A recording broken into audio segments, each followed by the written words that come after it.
Hi, I'm Amy Colgan-Niemeyer, a DIBA coach, a life coach. How to tackle your fears. That's the topic of this video. First, what's fear?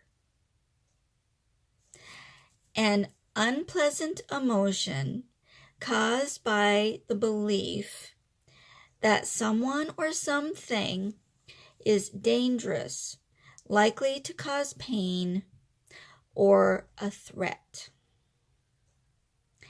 Fear can stop you in your tracks.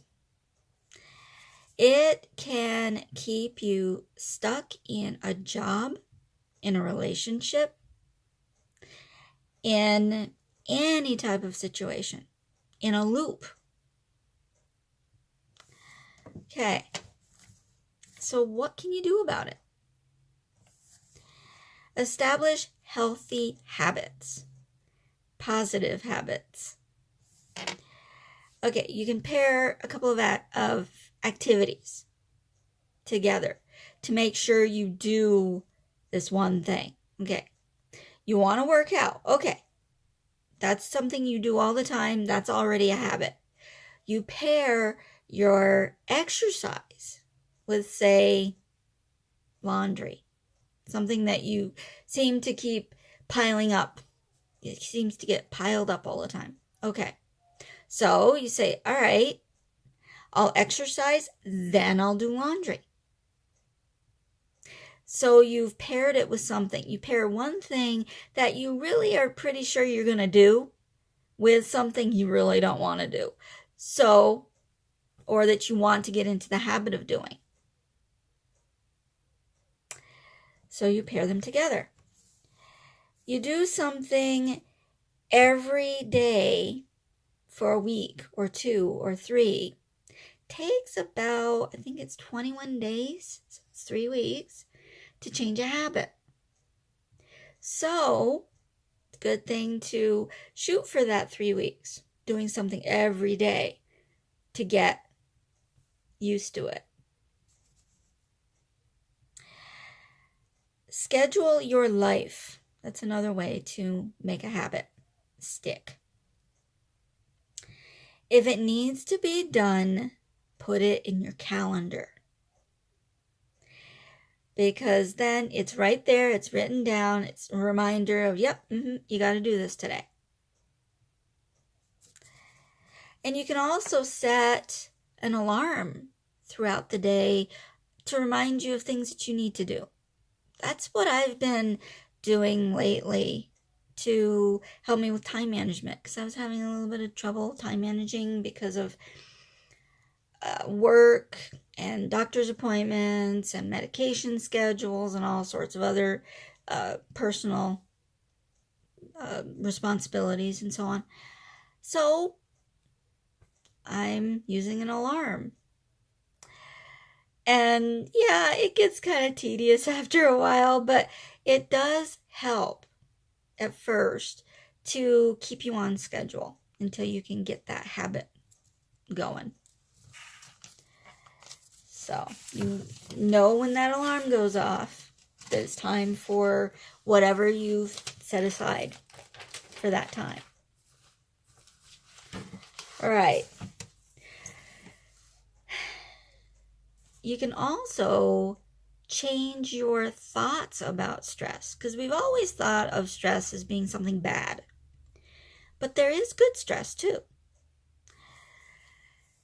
Stress in the bad sense can cause anxiety and heart disease and burnout.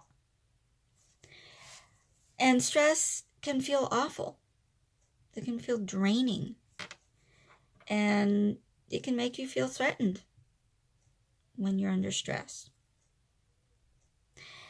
But stress can also be a source of information. Stress can tell you that you need to make some changes. It can tell you that new opportunities are ahead. They're there for you. Go get them. There is bad stress, like I said, and there's good stress. So do this. Take the opportunity. If it's not a danger to your safety, take it. Do it. See what you can actually do.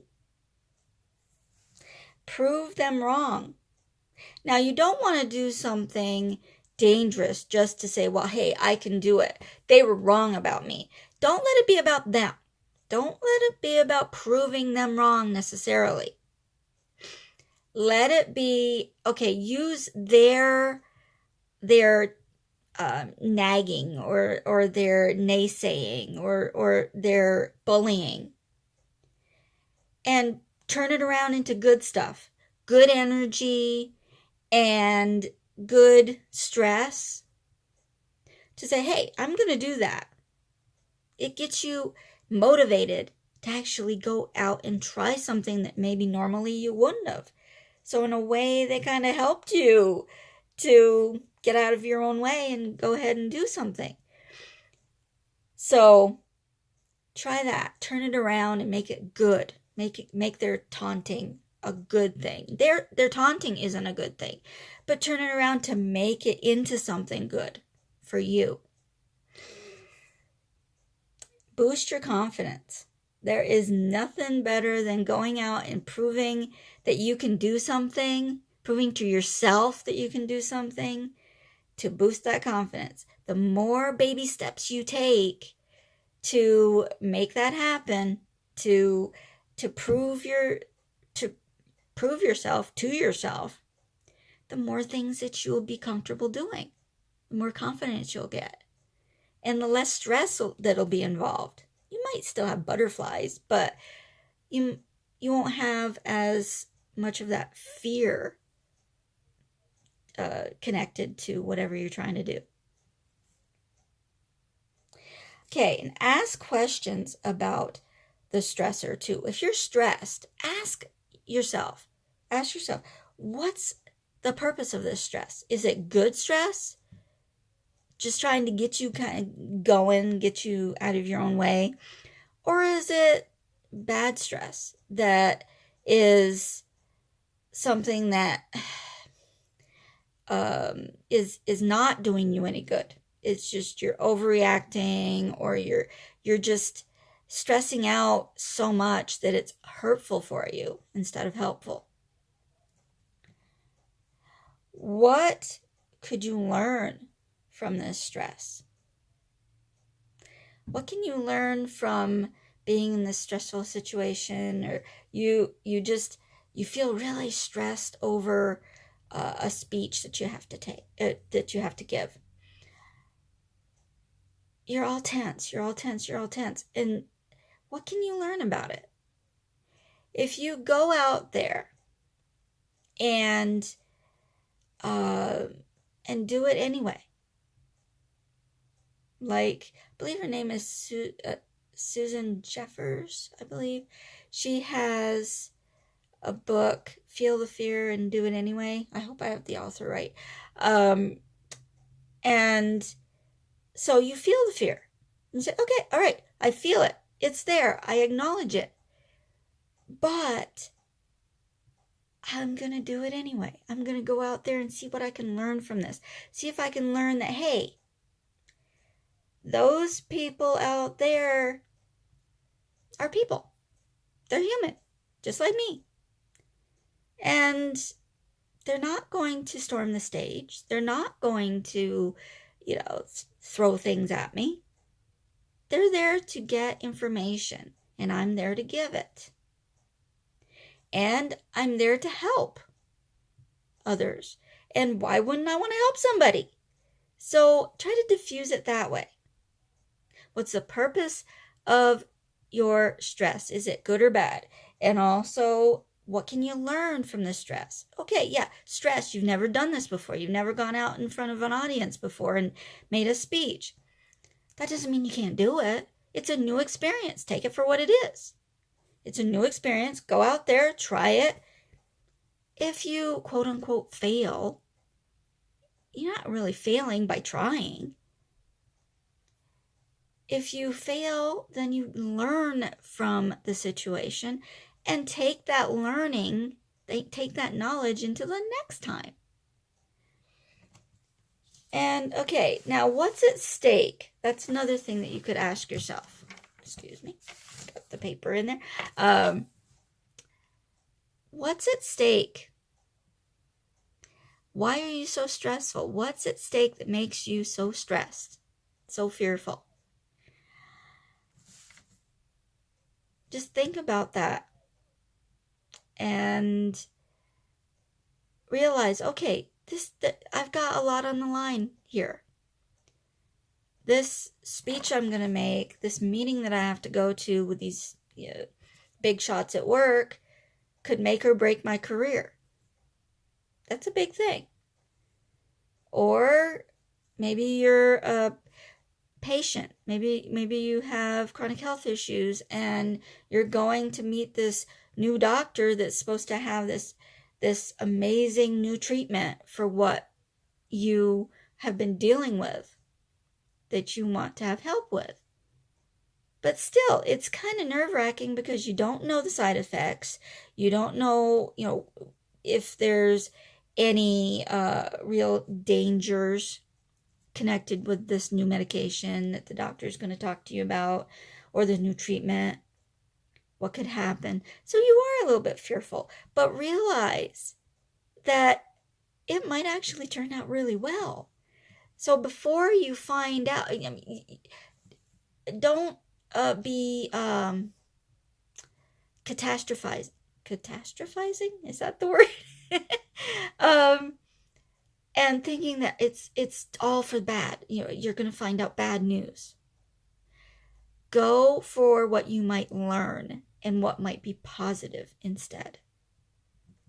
And wait, okay, if there's something to be nervous about, if there's something that might, news that you might not like at that doctor's appointment, take it when you get there.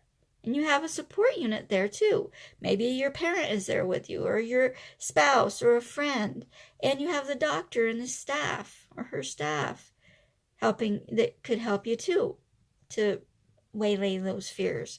But wait till you're actually there to react naturally in the moment to the news. And then take the support that's offered there. Or have a backup at home waiting for you. Oh boy, I heard this at the doctor. Oh, I can't believe it. I've got to do this or I got to do that. And you have somebody to bounce it off of. And maybe cool off those fears a little bit. Okay. Also, find out or ask yourself, how does this situation fit in with my values? How does it tie into your values? Okay, say you don't want to do something, but then you stop and think, okay, wait a minute. I'm doing this because, say, it could promote education, and maybe one of your values is education. It could promote safety in your children. Say you don't really like the neighborhood you're living in. You don't think the people there are good influence on your children. Okay. You make a move. That's based on your values of protecting your children, the safety of your children.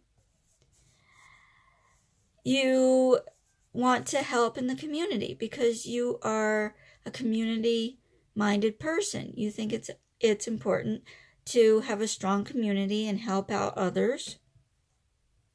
You're doing that. Okay.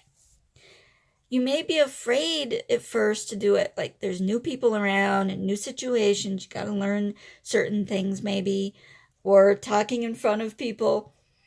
All those things.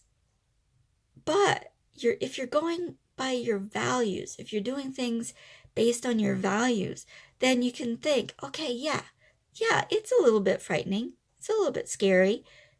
But if I do this, I could be doing so much good for others. Okay, and I'd be following my values. Use deep breathing also to calm down, to waylay the stress and the fear in different situations. Take those deep breaths and calm down. And have positive self-talk with yourself. And ask yourself, is this not life-threatening? Or is this life-threatening, what I'm going through, what I'm going to be doing? You realize that making a speech in front of people is not life-threatening. And volunteering isn't life-threatening. So talk to yourself. Tell yourself that. Ask yourself those questions. And help bring down the stress level. And also ask yourself, is this thought helpful? Say, okay, you're afraid because there's a bear coming at you. Of course, that's fear. That is there to help save your life because the bear is coming after you. Yeah, get the heck out of there. That thought of fear is helpful because it helps save you. Being afraid of going on stage isn't necessarily a helpful thought. That fear is not helpful at that point because generally speaking, you're not going to be in danger going on that stage. So is it a helpful thought or isn't it? Okay. You got to remember also, all right, a stressful situation that maybe makes you fearful is challenging, but it's not threatening. There's a big difference. Challenging challenges you. It helps you grow. It helps you change in a positive way and builds confidence. Threatening does not. So is it a challenging situation or is it a threatening situation? Big difference. Also, have a support system. I talked about that a little bit earlier. Okay. Have people who are able to give you confidence. They will pump you up. They will give you tons of confidence. They will be your cheerleader. Stick close to those people. And also people who will give you a shoulder to cry on. They'll empathize with you. They'll listen to you. People who will give valuable feedback, not judgmental stuff, not nitpicky stuff, but valuable feedback, constructive criticism on how you could improve. And it's in a helpful way. It's not in a mean way. People who can provide useful information that's helpful. That's another type of person you want in your corner, in your support system. They know what you want to know. And they have the information that you need. So keep them close by. All right. What are you afraid of? And how has fear interfered with your life and things that you wanted to do? Were there things that you wanted to do that you didn't do because you were too afraid to do it? Something was holding you back? And how did you alleviate it? Okay. Now, and also, have any of these suggestions that I've made, do you think that they'd help you? Have you tried any of them? Email me at amy@acnlifecoach.com or comment below and let me know. Let me know about your fears and how you've gotten over them, how you've conquered them, how you've tackled them. Take care, have a great weekend, and I'll catch you again next week. Bye-bye.